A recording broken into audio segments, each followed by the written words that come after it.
নমস্কার, হাই নিউজে সকলকে স্বাগত। সঙ্গে রয়েছে আমি রিম্পি। শুরু করছি দ্য ওয়ার্ল্ড টুডে, আর শুরুতেই চোখ রাখবো আজকের হেডলাইন্সে। মার্কিন প্রশাসনের চোখ রাঙানিকে তুচ্ছ করে রাশিয়ার সঙ্গে বন্ধুত্ব আরো মজবুত করছে ভারত। ট্রাম্পের হুমকিকে উপেক্ষা করে আগামী সপ্তাহে মস্কো যাচ্ছেন বিদেশমন্ত্রী এস জয়শঙ্কর। ওকে দুবার নোবেল পুরস্কারের জন্য মনোনীত করুক ভারতের প্রধানমন্ত্রী নরেন্দ্র মোদী, তাহলেই উনি ঠান্ডা হবেন। শুল্ক নিয়ে এবার মার্কিন প্রেসিডেন্ট ডোনাল্ড ট্রাম্পকে তুলোধনা করলেন আমেরিকার প্রাক্তন নিরাপত্তা উপদেষ্টা জন বোল্টন। যদি রাশিয়া ইউক্রেনের সঙ্গে যুদ্ধবিরতিতে রাজি না হয় তাহলে এর ফল খুব খারাপ হবে। আলাস্কায় বৈঠকের আগে রুশ প্রেসিডেন্ট ভ্লাদিমির পুতিনকে এভাবেই হুঁশিয়ারি মার্কিন প্রেসিডেন্ট ডোনাল্ড ট্রাম্পের। সম্পূর্ণ যুদ্ধবিরতি চায় ইউক্রেন। ইউরোপীয় রাষ্ট্র এবং জেলেন্সকি স্পষ্ট দাবি, সংঘর্ষ বিরতি এবং নিরাপত্তার গ্যারান্টি দিতে হবে ইউক্রেনকে। পাকিস্তানের করাচিতে শূন্যে এলোপাথারি গুলি ছুড়ে স্বাধীনতা দিবস উদযাপনে ঘটল বিপত্তি। গুলি লেগে মৃত অন্তত ৩, আহত ৬০-এরও বেশি। মার্কিন প্রশাসনের চোখ রাঙানিকে তুচ্ছ করে রাশিয়ার সঙ্গে বন্ধুত্ব আরও মজবুত করছে ভারত। আর ট্রাম্পের হুমকিকে উপেক্ষা করে আগামী সপ্তাহে মস্কো যাচ্ছেন বিদেশমন্ত্রী এস জয়শঙ্কর।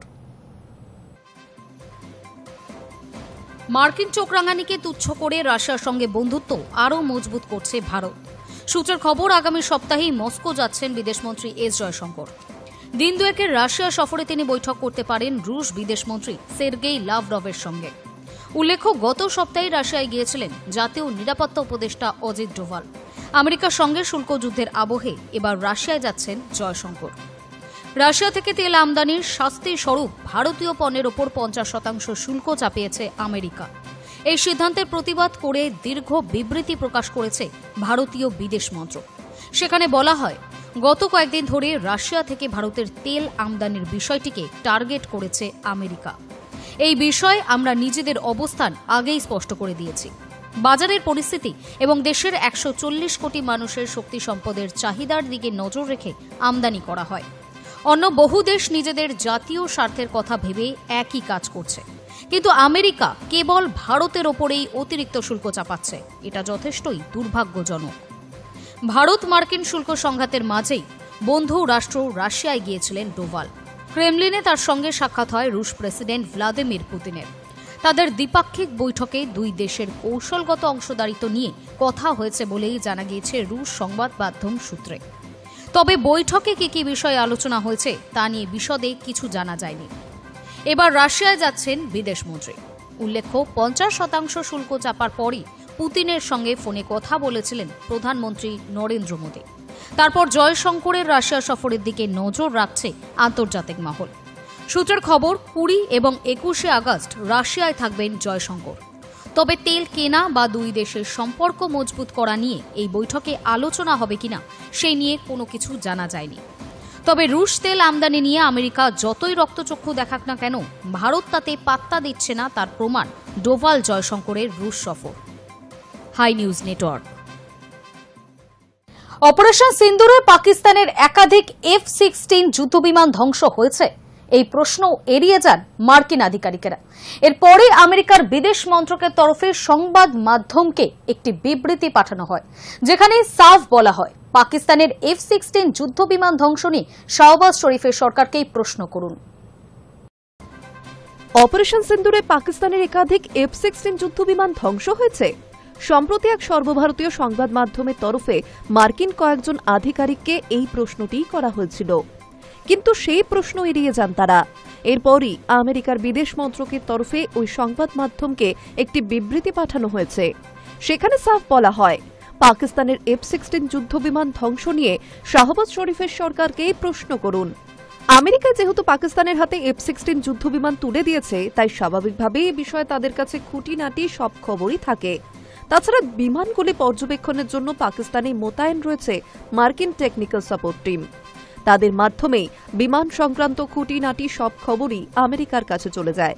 সূত্র মারফত জানা গিয়েছে, অপারেশন সিন্দুরের পর পাকিস্তানের একটি F-16 যুদ্ধবিমানের খোঁজ পাওয়া যাচ্ছে না। অন্যদিকে নয়াদিল্লি দাবি করেছে, ভারতের প্রত্যাঘাতে পাকিস্তানের অন্তত একটি F-16 যুদ্ধবিমান গুড়িয়ে গিয়েছে। তাই ওয়াকিবহাল মহলের মতে সব জেনে বুঝেই আমেরিকা যুদ্ধবিমান ধ্বংসের প্রশ্ন এড়িয়ে গিয়েছে। প্রসঙ্গত, অপারেশন সিন্দুরে ভারতের মিসাইল হামলায় পাকিস্তানের 11টি বায়ুসেনা ঘাঁটি ব্যাপকভাবে ক্ষতিগ্রস্ত হওয়ার কথা স্বীকার করেছিল পাকিস্তান, যদিও ক্ষয়ক্ষতির পরিমাণ প্রকাশ্যে আনা হয়নি। তবে একাধিক রিপোর্টে দাবি করা হয় ভারতের হামলায় বায়ুসেনা ঘাঁটিতে থাকা 9টি যুদ্ধবিমান ধ্বংস হয়েছে। এছাড়া 2টি নজরদারি বিমান, একটি C-130 পরিবহন বিমান, 30টিরও বেশি ক্ষেপণাস্ত্র, একাধিক UAV গুড়িয়ে দেওয়া হয়। পাশাপাশি আকাশপথে হামলা সতর্কবার্তা দেওয়া একাধিক র্যাডার ও নিয়ন্ত্রণ ব্যবস্থা পুরোপুরি ধ্বংস হয়েছে এই হামলায়। এখানেই শেষ নয়, ভারতের S-400 প্রতিরক্ষা ব্যবস্থার কবলে পড়ে ধ্বংস হয়েছে পাকিস্তানের একটি উচ্চ ক্ষমতা সম্পন্ন এয়ারক্রাফটও। উল্লেখ্য, গত 22 এপ্রিল পেহেলগাঁওয়ে পাক মদতপুষ্ট জঙ্গি হামলায় মৃত্যু হয়েছিল 26 জনের। সেই মৃত্যুর বদলা নিতে 7ই মে পাকিস্তান ও পাক অধিকৃত কাশ্মীরে সন্ত্রাসের আঁতরঘরে হামলা চালায় ভারত। এই অপারেশনের নাম দেওয়া হয় অপারেশন সিন্দুর, যার জেরে দুই দেশের সামরিক উত্তেজনা চরম আকার নেয়। পাক সীমান্তবর্তী রাজ্য জম্মু ও কাশ্মীর থেকে গুজরাট পর্যন্ত ড্রোন এবং ক্ষেপণাস্ত্র হামলা চালায় পাকিস্তান, যদিও তাদের সেই হামলা রুখে দেয় ভারতের আকাশ প্রতিরক্ষা ব্যবস্থা। Hi news Network. শূন্যে এলোপাথারি গুলি ছুড়ে স্বাধীনতা দিবস উদযাপনের সময় পাকিস্তানের করাচিতে ঘটল বিপদ। গুলি লেগে অন্তত 3 জনের মৃত্যু হয়েছে, আহত 60-এরও বেশি। তাদের মধ্যে কয়েকজনের অবস্থা আশঙ্কাজনক বলেই জানা যাচ্ছে। শূন্যে এলোপাথারি গুলি ছুড়ে স্বাধীনতা দিবস উদযাপনের সময় পাকিস্তানের করাচিতে ঘটল বিপদ। গুলি লেগে অন্তত 3 জনের মৃত্যু হয়েছে, আহত 60-এরও বেশি। তাদের মধ্যে কয়েকজনের অবস্থা আশঙ্কাজনক, এমনই খবর পাকিস্তানি সংবাদ মাধ্যম সূত্রে। স্থানীয় সংবাদ মাধ্যম সূত্রের খবর, স্বাধীনতা দিবস উপলক্ষে সেজে উঠেছিল করাচির বিভিন্ন জায়গা। সকলেই নিজেদের মতো করে দিন পালনের পরিকল্পনা করেছেন। রাতে পরিবারের সঙ্গে সেই উদযাপন দেখতে বেরিয়েছিল আজিজাবাদের 8 বছরের এক শিশু। হঠাৎই গুলি তার শরীর ফুঁড়ে বেরিয়ে যায়, লুটিয়ে পড়ে রাস্তাতেই। আকস্মিক এই ঘটনায় হতভম্ব হয়ে পড়ে ওই শিশুর পরিবার। তবে দ্রুত রক্তাক্ত অবস্থায় ওই শিশুকে হাসপাতালে নিয়ে যাওয়া হলেও বাঁচানো সম্ভব হয়নি। চিকিৎসকেরা পরীক্ষা করে তাকে মৃত বলে ঘোষণা করেন। কোরাঙ্গি এলাকাতেও একই কারণে স্টিফেন নামে এক যুবকের মৃত্যু হয়েছে। শুধু আজিজাবাদ বা কোরিঙ্গা নয়, করাচির বিভিন্ন জায়গায় শূন্যে গুলি ছুড়ে উদযাপনের ঘটনা প্রকাশ্যে এসেছে। আর উদযাপনের সময় গুলি লেগে আহত হয়েছেন অনেকেই। উদ্ধারকারী দল বিভিন্ন এলাকা থেকে আহতদের উদ্ধার করেছে। আহতদের বিভিন্ন হাসপাতালে ভর্তি করিয়ে চিকিৎসা করানো হচ্ছে বলে দাবি পাকিস্তানের এক প্রতিবেদনে। করাচি পুলিশ ঘটনার তদন্ত শুরু করেছে। পুলিশ জানিয়েছে, কে বা কারা এই ঘটনার নেপথ্যে জড়িত তাদের খোঁজ চলছে। বিভিন্ন জায়গায় তল্লাশি চালিয়ে অভিযুক্তদের ধরা হচ্ছে। এখনও পর্যন্ত 20 জন সন্দেহভাজনকে গ্রেফতার করা হয়েছে। অভিযুক্তদের বিরুদ্ধে কঠোর ব্যবস্থা নেওয়ার প্রতিশ্রুতিও দিয়েছে পুলিশ। শূন্যে গুলি ছুড়ে উদযাপনের ঘটনা করাচিতে নতুন নয়। পাকিস্তানের এক প্রতিবেদন অনুযায়ী গত বছর স্বাধীনতা দিবসে এই একই কারণে অন্তত 95 জন আহত হয়েছেন। শুধু স্বাধীনতা দিবস নয়, যে কোনো উৎসবে এই ধরনের উদযাপন হয় করাচিতে। চলতি বছরের জানুয়ারিতে নতুন বছর উদযাপনের সময়ও গুলি লেগে অন্তত 42 জনের মৃত্যু ঘটেছিল। Hi news network.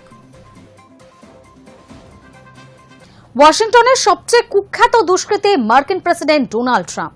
এমনই উত্তর দিয়ে ফের বিতর্কে ইলন মাস্কের সংস্থা এক্সের AI চ্যাটবট গ্রোক। জনৈক এক্স ব্যবহারকারীর প্রশ্নে গ্রোকের সোজা সাপটা উত্তর প্রকাশ্যে আসতেই শোরগোল পড়ে গিয়েছে আমেরিকার রাজনৈতিক মহলে। ওয়াশিংটনের সবচেয়ে কুখ্যাত দুষ্কৃতী খোদ মার্কিন প্রেসিডেন্ট ডোনাল্ড ট্রাম্প। এমনই উত্তর দিয়ে ফের বিতর্কে ইলন মাস্কের সংস্থা এক্সের AI চ্যাটবট গ্রোক। জনৈক এক্স ব্যবহারকারীর প্রশ্নে গ্রোকের সোজা সাপটা উত্তর প্রকাশ্যে আসতেই শোরগোল পড়ে গিয়েছে। বিতর্কের সূত্রপাত গত রবিবার। জনৈক এক্স ব্যবহারকারী মার্কিন ধনকুবের ইলন সংস্থার কৃত্রিম বুদ্ধিমত্তা চ্যাটবটকে প্রশ্ন করেছিলেন, আমেরিকার রাজধানীতে সবচেয়ে কুখ্যাত অপরাধী কে? জবাবে গ্রোক জানায়, ওয়াশিংটনের সবচেয়ে কুখ্যাত দুষ্কৃতী ডোনাল্ড ট্রাম্প। একাধিক গুরুত্বপূর্ণ ব্যবসায়িক নথিতে জালিয়াতির জন্য নিউ ইয়র্কে তার বিরুদ্ধে অন্তত 34টি অভিযোগ রয়েছে বলেও জানায় গ্রোক। আরেক ব্যবহারকারী জানতে চান, মার্কিন মুলুকে অপরাধমূলক কাজ কি কমেছে? উত্তরে গ্রোক আবারও লেখে, হ্যাঁ, 2025 সালে ওয়াশিংটনে সহিংস অপরাধ 26% কমেছে, যা পরিসংখ্যান অনুযায়ী গত 30 বছরের সর্বনিম্ন। তবে দোষী সাব্যস্ততা এবং কুখ্যাতের নিরিখে এখানকার সবচেয়ে কুখ্যাত অপরাধী প্রেসিডেন্ট ট্রাম্প। সেই কথোপকথন প্রকাশ্যে আসতেই শুরু হয়েছে বিতর্ক। সম্প্রতি ট্রাম্প দাবি করেছিলেন ওয়াশিংটনে অপরাধমূলক কার্যকলাপ নিয়ন্ত্রণের বাইরে চলে গিয়েছে, শহরের পুলিশ বাহিনীর কেন্দ্রীয়করণ এবং রাস্তায় ন্যাশনাল গার্ড মোতায়েনের কথাও ভাবছেন বলে জানিয়েছিলেন তিনি। সেই আবহেই প্রকাশ্যে এসেছে গ্রোকের এই বিতর্কিত মন্তব্য। তবে এই প্রথম নয়, এর আগেও বেশ কয়েকবার বিতর্কে জড়িয়েছে গ্রোক। গত মাসেই অ্যাডলফ হিটলারের প্রশংসা করতে দেখা গিয়েছিল এই এআই চ্যাটবটকে। নতুন করে ইহুদি নিধনের আহ্বানও দিয়েছিলেন গ্রোক। প্রসঙ্গত, সাম্প্রতিক অতীতে প্রায় তলানিতে ঠেকেছে এক সময়ের দুই বন্ধু ট্রাম্প ও ইলন মাস্কের সম্পর্ক। আমেরিকার প্রেসিডেন্ট নির্বাচনের প্রচারে ট্রাম্পের পাশে ছিল টেসলা কর্তা। ক্ষমতায় আসার পর ট্রাম্প প্রশাসনে বিশেষ পদও পেয়েছিলেন। তার জন্য গড়ে দেওয়া হয়েছিল আলাদা একটি দফতরও। সরকারি দক্ষতা বিষয়ক সেই দফতরের কাজ ছিল অপ্রয়োজনীয় খরচে কাটছাট করে সরকারের সাশ্রয়ের ব্যবস্থা করা। কিন্তু সম্প্রতি ট্রাম্পের বড় ও সুন্দর বিল নিয়ে দুজনের মধ্যে মতবিরোধ শুরু হয়। ট্রাম্পকে ব্যক্তিগত আক্রমণ করতেও ছাড়েননি মাস্ক। সেই বিল এখন আইনে পরিণত হয়েছে। এতদিনে ট্রাম্প মাস্কের ঠান্ডা যুদ্ধও থেমেছে। সেই আবহে খোদ ট্রাম্পকে নিয়ে বেফাঁস মন্তব্য করে বসল মাস্কের AI chatbot. Hi news Network. রাশিয়াকে চোর বললেন মার্কিন প্রেসিডেন্ট ডোনাল্ড ট্রাম্প। আমেরিকার ফেডারেল আদালতের কম্পিউটার সিস্টেম হ্যাকের ঘটনায় ট্রাম্পের নিশানায় পুতিনের দেশ। ঘুরিয়ে রাশিয়াকে চোর বললেন মার্কিন president Donald Trump. Russia Ukraine চুক্তির মাত্র একদিন আগেই ইঙ্গিতপূর্ণ মন্তব্য করলেন ট্রাম্প। আমেরিকার ফেডারেল আদালতের কম্পিউটার সিস্টেম হ্যাকের ঘটনায় ট্রাম্পের নিশানায় পুতিনের দেশ। সম্প্রতি আদালতের একটি কম্পিউটার সিস্টেম হ্যাক হয়েছিল, যার মধ্যে বেশ কিছু গোপন নথি সহ গুরুত্বপূর্ণ নথি ছিল, যার মধ্যে ছিল জাতীয় নিরাপত্তাকে হুমকির মুখে ফেলা অভিযুক্তের তথ্য। সেই হ্যাকিংয়ের পেছনে রাশিয়ার হাত থাকার সম্ভাবনা উড়িয়ে দিচ্ছেন না ট্রাম্প। তার মন্তব্য, ওরা এসবে পারদর্শী। বুধবার ট্রাম্পকে এক সাংবাদিক প্রশ্ন করেছিলেন, 15ই আগস্ট শুক্রবার রাশিয়ার প্রেসিডেন্ট ভ্লাদিমির পুতিনের সঙ্গে বৈঠকে বসে আমেরিকার আদালতের কম্পিউটার হ্যাক প্রসঙ্গটি উত্থাপন করতে পারবেন কিনা তা নিয়ে। তার উত্তরে ট্রাম্প জানান তিনি পারবেন। হ্যাকিংয়ের বিষয় সম্পর্কে তিনি ইতিমধ্যেই অবগত বলেও দাবি করেছেন। ট্রাম্পের মন্তব্য, ওরা এসব করে, এসবে ভালো। শুধু এখানেই থেমে থাকেননি তিনি। তার দাবি, এই বিষয়ে আমরা ভালো, আমরা বেশি ভালো। শুক্রবারে বৈঠকের আগেই পুতিনের দেশের উদ্দেশ্যে করা ট্রাম্পের এমন ইঙ্গিতপূর্ণ মন্তব্য যথেষ্টই তাৎপর্যপূর্ণ। সংবাদ সংস্থা রয়টার্সের তথ্য অনুসারে আমেরিকার তদন্তকারী আধিকারিকেরা জানতে পেরেছেন 7ই আগস্টে ওই হ্যাকিংয়ের ঘটনায় রাশিয়াও জড়িত রয়েছে। ওই হ্যাকিংয়ের ফলে প্রভাব পড়েছে আদালতের ব্যবস্থাপনা ও জনসাধারণের তথ্যের জন্য ব্যবহৃত হয় এমন ব্যবস্থাতেও। Hi news network. যদি রাশিয়া ইউক্রেনের সঙ্গে যুদ্ধবিরতিতে রাজি না হয় তাহলে এর ফল খুব খারাপ হবে। আলাস্কায় বৈঠকের আগে রুশ প্রেসিডেন্ট ভ্লাদিমির পুতিনকে এইভাবেই হুঁশিয়ারি দিলেন মার্কিন প্রেসিডেন্ট ডোনাল্ড ট্রাম্প। পাশাপাশি শাস্তি চুক্তিতে সম্মত না হলে রাশিয়ার বিরুদ্ধে অর্থনৈতিক প্রতিরোধের ইঙ্গিতও দিয়েছেন মার্কিন প্রেসিডেন্ট।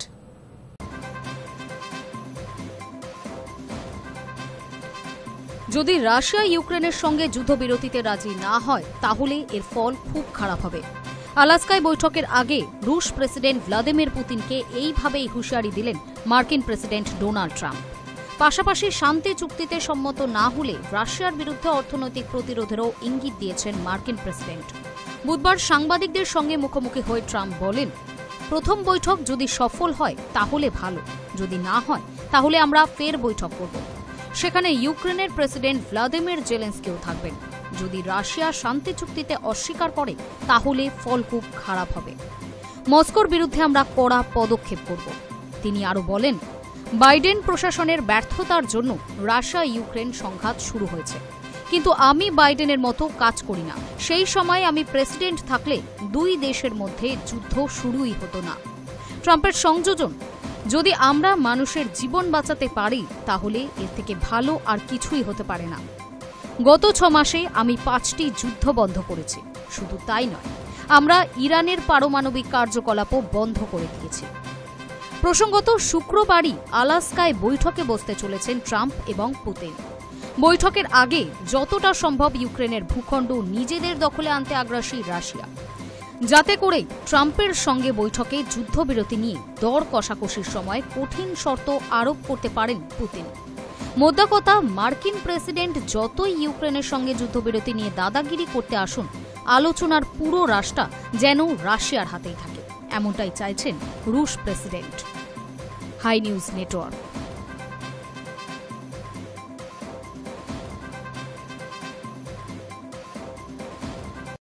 সম্পূর্ণ যুদ্ধবিরতি চায় ইউক্রেন, ইউরোপীয় রাষ্ট্র এবং জেলেনস্কির স্পষ্ট দাবি। সংঘর্ষ বিরতি এবং নিরাপত্তার গ্যারান্টি দিতে হবে ইউক্রেনকে। সম্পূর্ণ যুদ্ধবিরতি চাই ইউক্রেনে। ভ্লাদিমির জেলেনস্কি এবং অন্যান্য ইউরোপীয় রাষ্ট্র নেতাদের সঙ্গে বৈঠকে একযোগে এই দাবি উঠল। সেই দাবিতে সুর মেলালেন মার্কিন প্রেসিডেন্ট ডোনাল্ড ট্রাম্পও। ইউরোপীয় রাষ্ট্র এবং জেলেনস্কির স্পষ্ট দাবি, সংঘর্ষ বিরতি এবং নিরাপত্তার গ্যারান্টি দিতে হবে। রাষ্ট্র নেতাদের মতে এবার বল ভ্লাদিমির পুতিনের কোর্টে। 15ই আগস্ট আলাস্কায় মার্কিন প্রেসিডেন্ট ডোনাল্ড ট্রাম্প এবং রুশ প্রেসিডেন্ট ভ্লাদিমির পুতিনের বৈঠক হবে। রাশিয়ার তরফে এক বিবৃতি জারি করে জানিয়ে দেওয়া হয়, প্রেসিডেন্টরা নিঃসন্দেহে ইউক্রেন সংকট নিয়ে আলোচনা করবেন, দীর্ঘকালীন শান্তি চুক্তির বিষয়টি নিশ্চিত করতে। এই প্রসঙ্গে বলে রাখা যায়, ট্রাম্প বহুদিন ধরেই ইউক্রেন রাশিয়া যুদ্ধ থামানোর চেষ্টা করলেও তাতে বিশেষ ফল হয়নি। আর এতে পুতিনের ওপর বেজায় ক্ষিপ্তও হয়ে পড়েন ট্রাম্প। এমনকি ইউক্রেন প্রেসিডেন্ট ভ্লাদিমির জেলেনস্কিকে বলেন, অস্ত্র দিলে মস্কোতে বোমা ফেলতে পারবেন।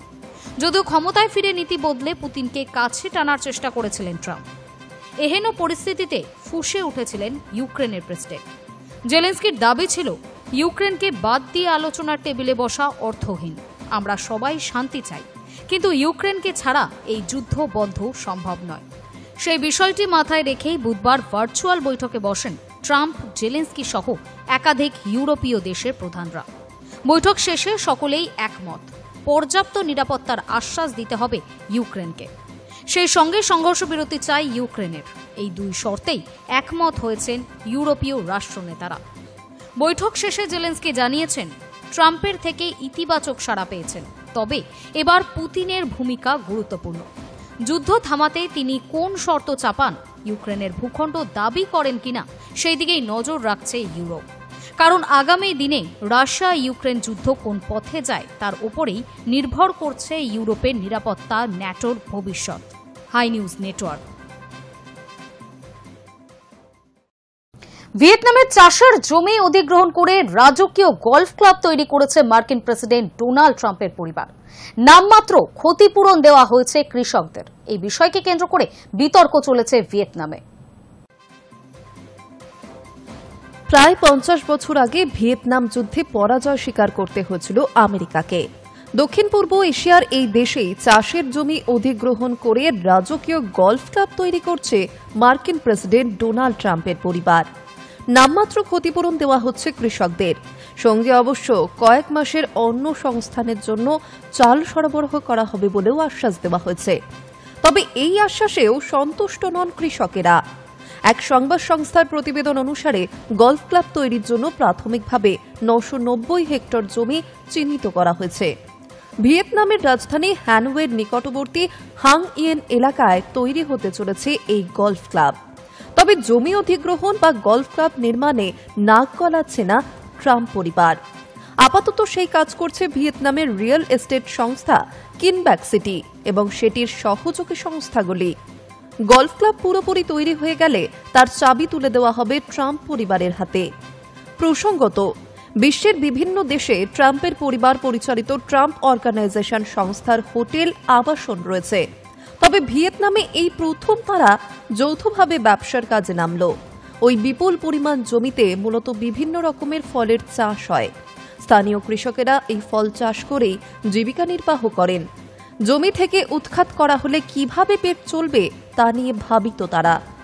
অন্যদিকে এই প্রকল্পে জমি দিলে কত ক্ষতিপূরণ দেওয়া হবে তা নিয়ে মুখে কুলু পেটেছে ট্রাম্পদের সংস্থা ভিয়েতনামের স্থানীয় সংস্থাটিও।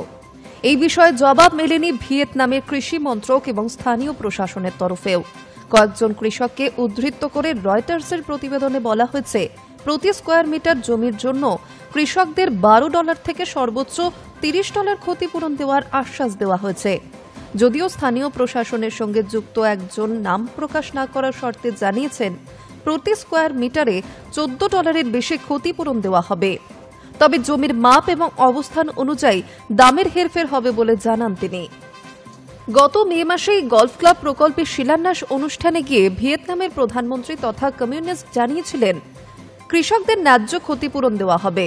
সেই অনুষ্ঠানে উপস্থিত ছিলেন ট্রাম্প অর্গানাইজেশনের ভাইস প্রেসিডেন্ট তথা ট্রাম্পের পুত্র এরিকো।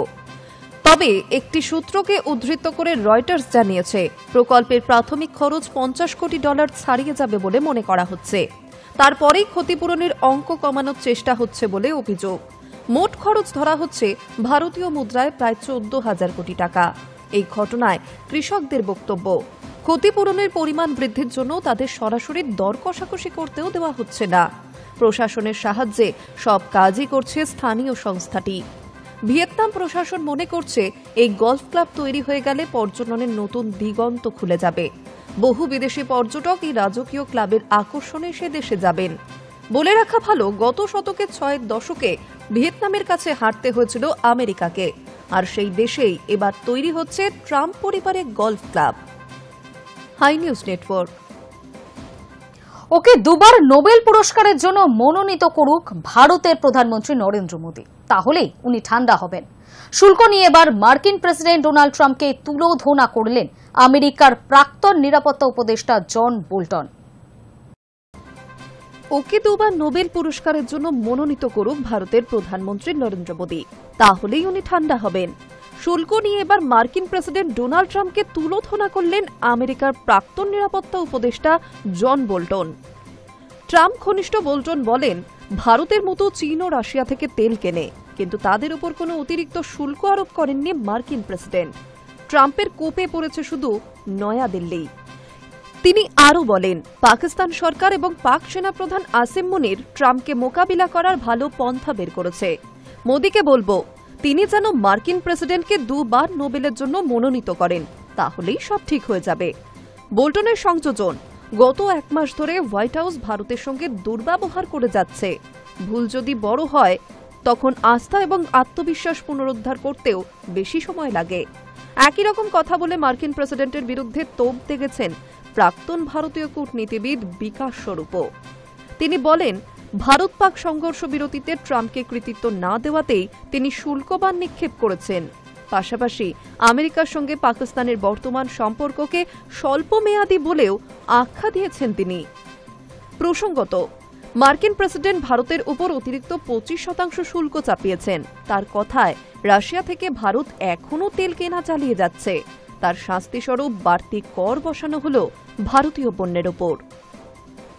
অর্থাৎ এবার ভারতীয় পণ্যের উপর মোট 50% শুল্ক আরোপ করবে আমেরিকা। ট্রাম্পের এই ঘোষণার পরেই দীর্ঘ বিবৃতি প্রকাশ করেছে ভারতীয় বিদেশ মন্ত্রক। সেখানে বলা হয়, গত কয়েকদিন ধরে রাশিয়া থেকে ভারতের তেল আমদানির বিষয়টিকে টার্গেট করেছে আমেরিকা। এই বিষয়ে আমরা নিজেদের অবস্থান আগেই স্পষ্ট করে দিয়েছি। বাজারের পরিস্থিতি এবং দেশের 140 কোটি মানুষের শক্তি সম্পদের চাহিদার দিকে নজর রেখে আমদানি করা হয়। মার্কিন প্রেসিডেন্টকে তুলোধনা করে বিদেশ মন্ত্রকের তরফে আরও বলা হয়, অন্য বহু দেশ নিজেদের জাতীয় স্বার্থের কথা ভেবে একই কাজ করছে, কিন্তু আমেরিকা কেবল ভারতের উপরেই অতিরিক্ত শুল্ক চাপাচ্ছে। এটা যথেষ্ট দুর্ভাগ্যজনক। মার্কিন সিদ্ধান্তের বিরোধিতা করে বলতে চাই, এই সিদ্ধান্ত অন্যায্য, অযৌক্তিক এবং অন্যায়। নিজেদের জাতীয় স্বার্থকে সুরক্ষিত করতে সমস্ত রকম পদক্ষেপ করবে ভারত। High news network. দীর্ঘ বিরতির পর ভারত ও চীনের মধ্যে ফের শুরু হতে পারে সরাসরি বিমান পরিষেবা। আগামী মাস থেকেই এই পরিষেবা চালু হওয়ার সম্ভাবনা রয়েছে বলেই খবর পাওয়া যাচ্ছে। দীর্ঘ বিরতির পর ভারত ও চীনের মধ্যে ফের শুরু হতে পারে সরাসরি বিমান পরিষেবা। আন্তর্জাতিক এক সংবাদ মাধ্যম সূত্রে খবর, আগামী মাস থেকেই এই পরিষেবা চালু হওয়ার সম্ভাবনা রয়েছে। এও জানা গিয়েছে, ভারত সরকার এয়ার ইন্ডিয়া ও ইন্ডিগো সহ বিভিন্ন সংস্থাকে যে কোনো সময় সরাসরি চীনে ফ্লাইট চালুর জন্য প্রস্তুত থাকতে নির্দেশ দিয়েছে। করোনার সময় থেকে ভারত চীনের মধ্যে সরাসরি বিমান চলাচল বন্ধ রয়েছে। এরপর 2020 সালের জুনে পূর্ব লাদাখের গালওয়ান উপত্যকায় রক্তক্ষয়ী সংঘর্ষের সম্পর্কের অবনতি চরমে পৌঁছায় দুই দেশের মধ্যে। সেই সংঘাতের পর দুই দেশই সীমান্তে সেনা মোতায়েন বাড়িয়ে দেয়। একাধিক দফায় কূটনৈতিক ও সামরিক বৈঠক হলেও কয়েকটি জায়গায় অচলাবস্থা কাটেনি। অর্থনৈতিক ও ব্যক্তি স্তরের যোগাযোগেও টানাপোড়েন তৈরি হয়েছিল। চীনা বিনিয়োগ নিয়ন্ত্রণ, আমদানিতে নজরদারি এবং বিমান পরিষেবা স্থগিতের মতো পদক্ষেপ নেয় ভারত। তবে সাম্প্রতিককালে পরিস্থিতির কিছুটা নরম হয়েছে। দুই দেশই আলাপ আলোচনার মাধ্যমে অচলাবস্থা কাটানোর চেষ্টা করছে। এর মধ্যেই চলতি মাসের শেষের দিকে সাংহাই কোঅপারেশন অর্গানাইজেশন সম্মেলনে যোগ দিতে তিয়ানজিন যাচ্ছেন প্রধানমন্ত্রী নরেন্দ্র মোদী। 2019 সালের পর এটাই হবে তার প্রথম চীন সফর। বেজিং জানিয়েছে তারা বিশ্বাস করে এই সম্মেলন হবে সংহতি, বন্ধুত্ব ও ফলপ্রসূ আলোচনার মঞ্চ। এর আগে দেশের প্রতিরক্ষা মন্ত্রী রাজনাথ সিং, জাতীয় নিরাপত্তা উপদেষ্টা অজিত ডোভাল এবং বিদেশমন্ত্রী এস জয়শঙ্কর চীন সফর করেছিলেন। Hi news Network. The world today এখনকার মতো এ পর্যন্তই। নজর রাখুন হাই নিউজে, নির্ভীক, নিরপেক্ষ।